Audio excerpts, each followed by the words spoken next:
This is a quick video to update you on the progress of the United Nations World Health Organization's attempt to become the World Health and Climate Police through changes to the international health regulations and through a new pandemic treaty now called an Accord.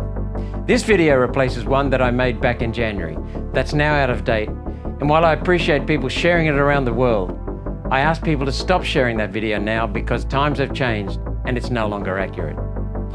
In May, there was a meeting of the United Nations World Health Organization's governing body called the World Health Assembly, where the 194 member states reviewed the proposed changes.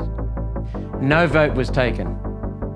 The World Health Organization's intergovernmental negotiating body, the INB, is now putting together a document that represents a consensus of opinion on the Accord. And that includes options where no consensus can be reached.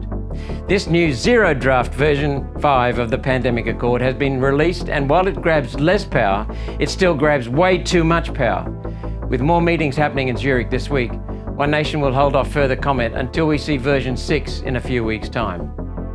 Remember, the Accord will not be voted on until May 2024, and so instead of debating an out-of-date document, I would rather wait and get our facts straight. In addition, there's been no action on the proposed changes to the international health regulations. As things stand, the United Nations World Health Organization committee reviewing those changes has recommended against them.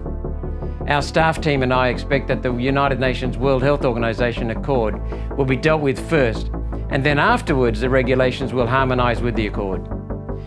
That makes the Accord the fight we must have. There's another fact on this topic that's been drawn to my attention.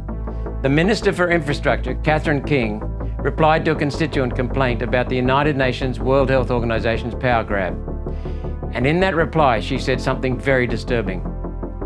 Let me read you Minister King's exact words. Quote, "The Australian government is actively engaging in negotiations on a new pandemic agreement.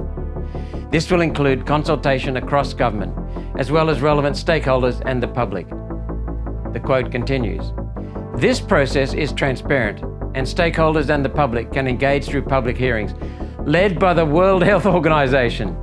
That means the bastards at the World Health Organization will lead the inquiry into the World Health Organization's power grab." Really, Minister?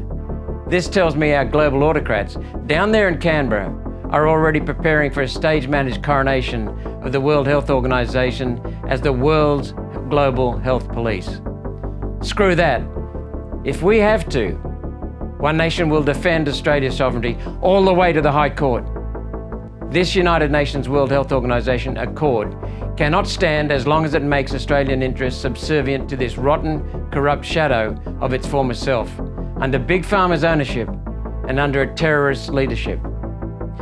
Instead of surrendering sovereignty to the United Nations World Health Organization, Australia should be withdrawing from the incompetent, crooked, corrupt World Health Organization.